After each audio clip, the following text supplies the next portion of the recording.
కల్తీ liquor case కాస్త కల్తీ అయ్యింది.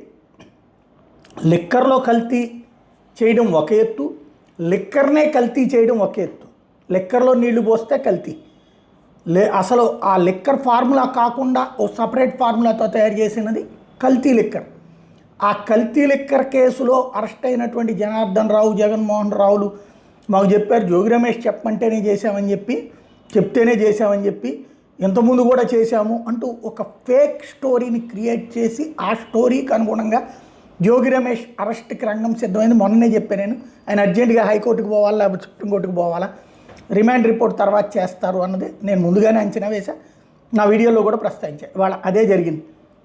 ఉదయాన్నే పోలీసులు తన ఇంటి దగ్గరికి వెళ్ళారు. ముందు నోటీసులు ఇవ్వడానికే అన్నటువంటి తరహా ప్రచారం చేశారు. తద్వారా ఏం కాదులే అన్నటువంటి కాన్సెప్ట్ క్యాడర్లో, వైసీపీ క్యాడర్లోకి వస్తే అప్పుడు ఎవరు పెద్దగా వెళ్ళరు, దగ్గరోళ్ళు